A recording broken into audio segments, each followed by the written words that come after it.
술과 함께 떠나는 한시 여행, 소동파편에 오신 것을 환영합니다. 소동파편 두 번째 시간입니다.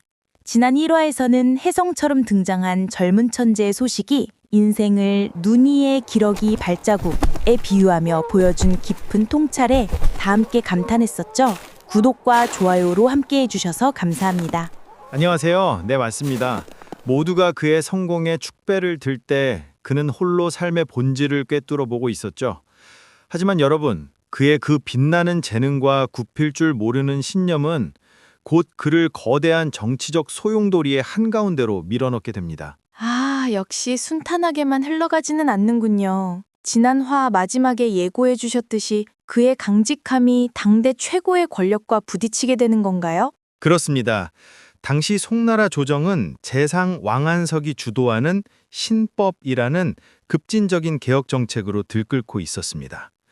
국가 재정을 확충하고 부국강병을 이루려는 좋은 취지였지만 문제는 그 방식이 너무 급진적이어서 백성들의 삶을 오히려 피폐하게 만드는 부작용을 낳고 있었다는 점입니다. 특히 청묘법, 면역법 같은 정책들이 백성들에게 무리한 이자를 요구하거나 과도한 부담을 지웠죠. 그렇다면 소동파는 이 신법에 반대하는 입장이었겠군요. 하지만 왕안석도 개혁의 명분이 있었을 텐데 그 대립 구도가 정말 흥미진진하네요. 맞습니다. 소동파는 백성의 현실을 무시한 개혁은 폭력일 뿐이라고 생각했습니다. 재미있는 건 그와 왕안석은 둘 다 뛰어난 시인이자 문인이었다는 점이에요. 서로를 인정하면서도 정치적으로는 한치의 양보도 없었죠. 하지만 소동파의 반대는 단순한 비판에 그치지 않았습니다. 그는 자신의 가장 강력한 무기, 바로 시를 통해 신법의 폐해를 날카롭게 꼬집기 시작합니다.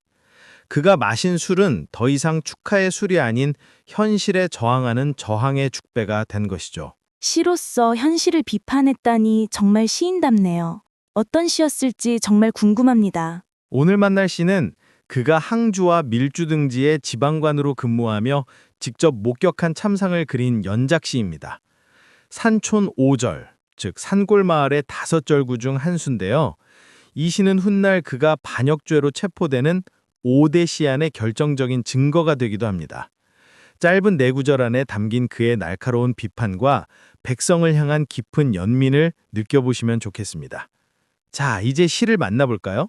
산촌 5절 제3수 노옹 70 자유겸 70살 노인이 직접 허리에 낫을 차고 참괴 춘산 순괄첨 봄산의 죽순과 고사리의 단맛에 부끄러워하네 개시 문소 해망미 어찌 순임금의 음악 듣고 맛을 잊은 것이겠는가 이내 3월 식무염 요사이 석 달 소금기 없는 밥만 먹었을 뿐임.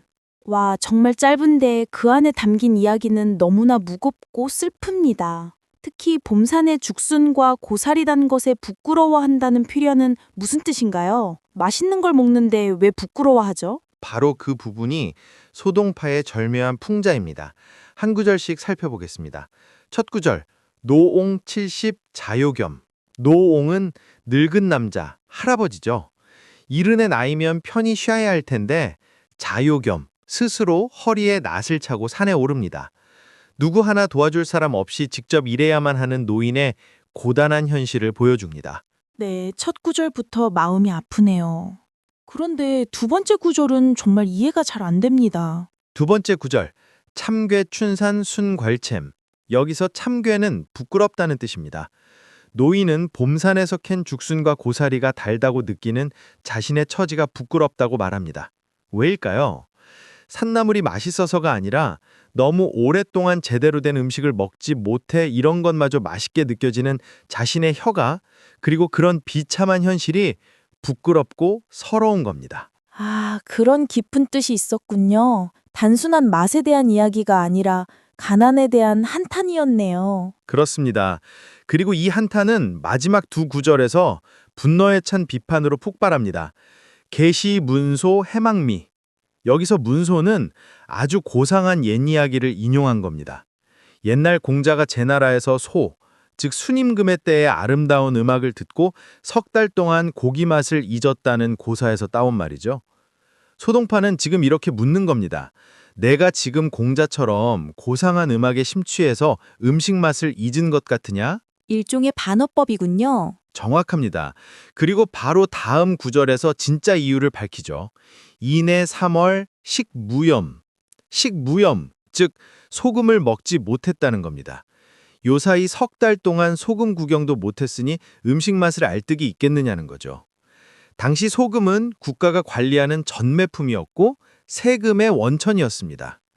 백성이 소금을 못 먹는다는 것은 가혹한 세금 정책으로 인해 생존의 기본마저 위협받고 있다는 가장 강력한 고발인 셈입니다. 정말 무서운 시네요. 고상한 고사를 인용해서 가장 비참한 현실을 폭로하는군요. 이런 시를 썼으니 권력자들이 가만히 있지 않았겠어요. 맞습니다.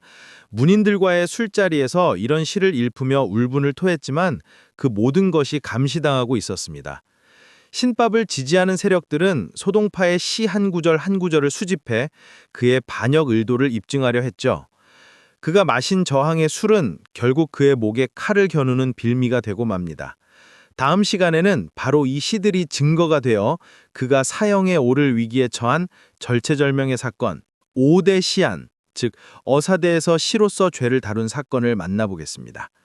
이때 그가 옥중에서 쓴 절절한 시, 옥중 이 자유를 통해 죽음의 문턱에서 동생에게 남긴 그의 진심을 들여다보겠습니다. 시 때문에 죽을 위기에 처한다니 정말 상상만 해도 끔찍합니다.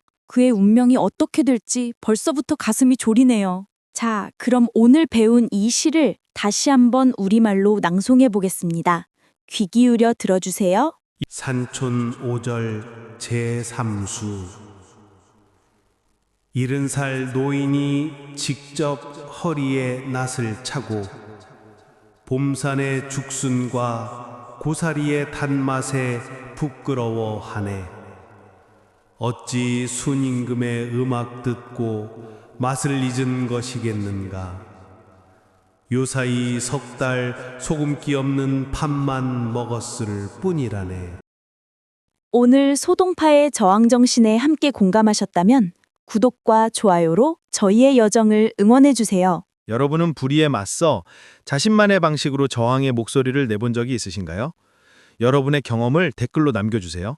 저희는 다음 시간 더 긴박하고 흥미진진한 소동파의 이야기와 함께 돌아오겠습니다.